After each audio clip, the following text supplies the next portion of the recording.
Okay, June 15th, 1 Kings 14:1 through 15:24.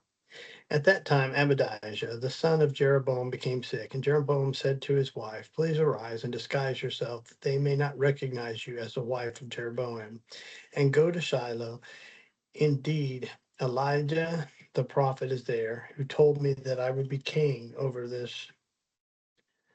Who told me I'd be king over this people.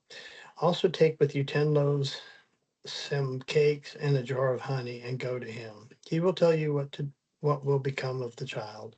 And Jeroboam's wife did so. She arose and went to Shiloh, and came to the house of Abijah. But Abijah could not see, for his eyes were glazed by reason of his age.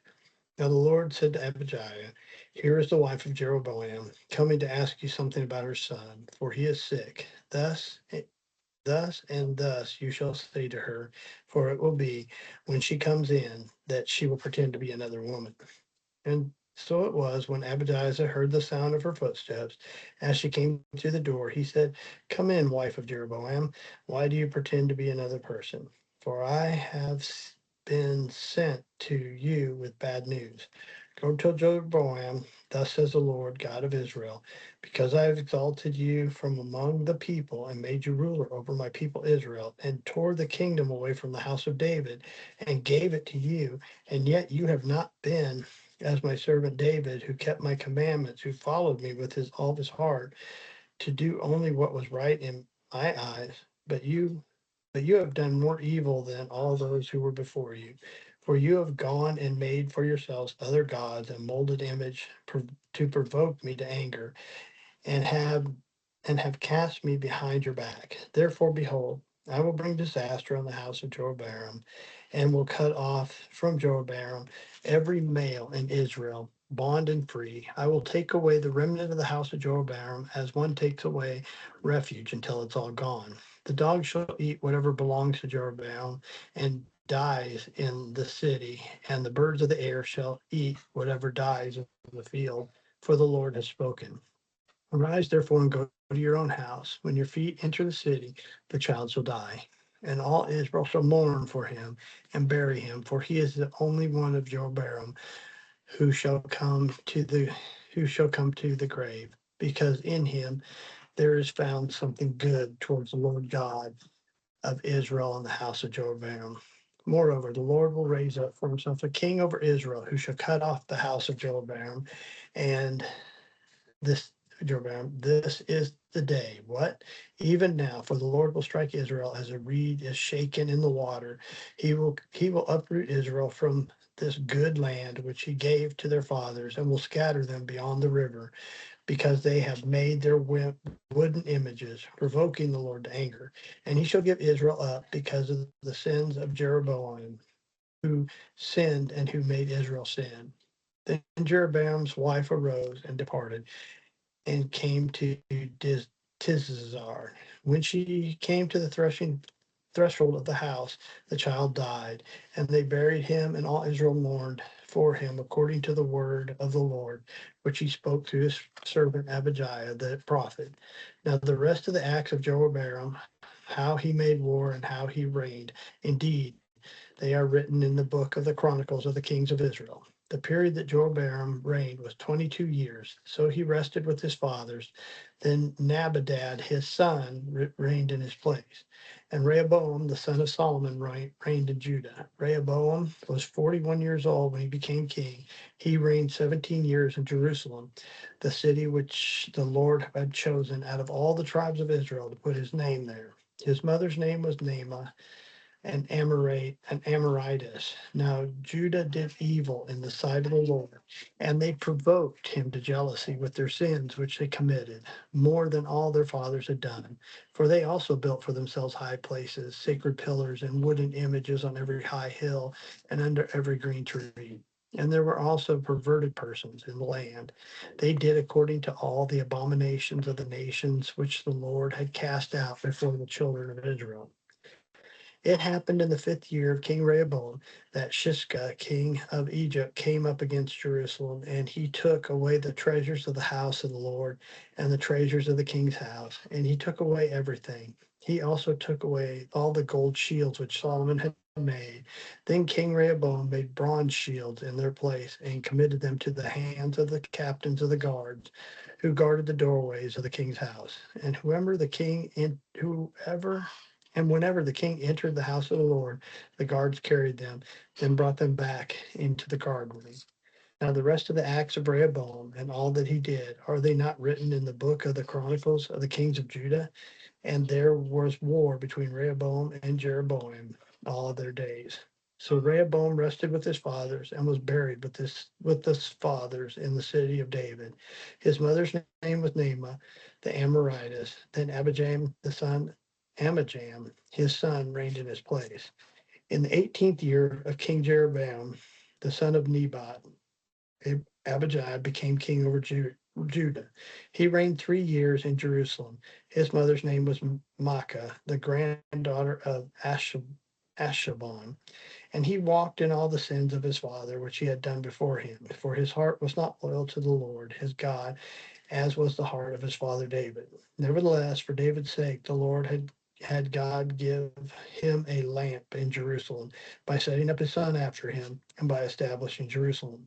Because David did what was right in the eyes of the Lord and did not turn aside from anything that he commanded him all the days of his life, except in the matter of Uriah the Hittite. And there was a war between Rehoboam and Jeroboam all the days of his life. Now the rest of the acts of Abijah and all that he did, are they not written in the book of the Chronicles of the kings of Judah? And there was war between Abijah and Jeroboam. So Amijah rested with his fathers and was buried, and they buried him in the city of David. Then Asa, his son, reigned in his place. In the 20th year of Jeroboam, king of Israel, Asa became king over Judah, and he reigned 41 years in Jerusalem. His grandmother's name was Maacah, the granddaughter of Abilasam. Asa did what was right in the eyes of the Lord, as did his father David. And he banished the perverted persons from the land and removed the idols from the spot that his fathers had made. And he removed Molech, his grandmother, from being queen mother, because she had made obscene image of Asherah. And Asa cut down her obscene image and burned it by the brook Kidron. But the high places were not removed. Nevertheless, Asa's heart was loyal to the Lord all of his days. And he also brought into the house of the Lord the things which his father had dedicated, and the things which he himself had dedicated, silver and gold and utensils. Now there was war between Asa and Baasa, king of Israel, all their days. And Baasa, king of Israel, came up against Judah and built Ramah, that he might let none go out or come in to Asa, king of Judah. Then Asa took all the silver and gold that was left in the treasuries of the house of the Lord and the treasuries of the king's house, and delivered them into the hand of his servants. And King Asa sent them to Ben-Hadad, the son of Tiberon, the son of Hazah, the king of Syria, who dwelt in Damascus, saying, Let there be a treaty between you and me, as there was between my father and your father. See, I have sent you a present of silver and gold. Come and break the treaty with Baasa, king of Israel, so that he will withdraw from me. So Ben-Hadad heeded King Asa and sent captains of his armies against the cities of Israel. He attacked Ijon, Dan, Abel, Beth, Maacah, and all Shisharon, and with all the land of Naphtali. Now it happened when Baasa heard it that he stopped building Ramah and returned to Tisra. Then King Asa made a proclamation throughout all Judah, none were exempted, and he took away the stones and the timber of Ramah, which Baasa had used for building, and with them King Asa built Geba of Benjamin and Mizpah. The rest of the acts of Asa and all his might and all that he did, and the cities which he built, are they not written in the book of Chronicles of the kings of Judah? But in time of his old age, he was diseased in his feet. So Asa rested with his fathers and was buried with his fathers in the city of David, his father. Then Jehoshaphat, his son, reigned in his place. Acts 10:1 through 23. There was a certain man from Caesarea called Cornelius, a centurion of what was called the Italian regiment, a devout man and one who feared God with all of his household, who gave alms generously to the people and prayed to God always. About the ninth hour of the day, he saw clearly in a vision an angel of God coming in and saying to him, Cornelius. And when he observed him, he was afraid and said, What is it, Lord? And he said to him, Your prayers and your alms have come up as for a memorial before God. Now send men to Joppa and send for Simon, whose surname is Peter. He is lodging with Simon, a tanner, whose house is by the sea. He will tell you what you must do. And when the angel who spoke to him had departed, Cornelius called two of his household servants and a devout soldier from among those who waited on him continually. So when he explained all these things to them, he sent them to Joppa.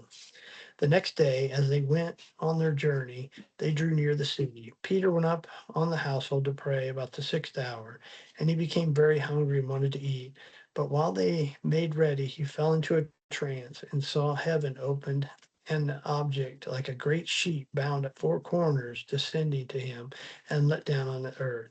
In it were all kinds of four-footed animals of the earth, wild beasts, creepy things, and birds of the air. And a voice came to him, Rise, Peter, kill and eat. But Peter said, No, not so, Lord, for I have not eaten anything common or unclean. And the voice spoke to him again in the second time, What God has cleansed, you must not call common. This was done three times, and the object was taken up into heaven again. Now, while Peter wondered within himself what this vision which we had meant, behold, the men who had been sent from Cornelius had made inquiry for Simon's house and stood before the gate. And they called out and asked whether Simon, whose surname was Peter, was lodging there. When Peter thought about the vision, the Spirit said to him, Behold, three men are seeking you. Arise, therefore, and go down and go with them, doubting nothing, for I have sent them. Then Peter went down to the men who had been sent to him from Cornelius and said, Yes, I am he who you seek. For what reason have you come? And they said, Cornelius, a centurion, a just man, one who fears God and has good reputation among, among all the national nation of the Jews, was divinely instructed by a holy angel to summon you to come to his house and to hear the words from you. Then he invited them in and lodged them. On the next day, Peter went away with them, and some of the brethren from Joppa accompanied him. Psalms 133, 1 through 3. Behold, how good and how pleasant it is for brethren to dwell together in unity. It is like the precious oil upon the head, running down on the beard of Aaron, running down the edge of his garments. It is like the dew of Hermon descending upon the mountains of Zion. For the Lord commanded the blessing, life forevermore. Proverbs 17, 7 through 8.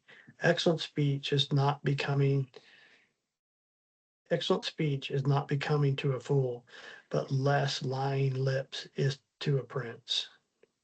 Much less lying lips to a prince. A present is a precious stone in the eyes of the possessor. Wherever he turns, he prospers. All right. See y'all tomorrow.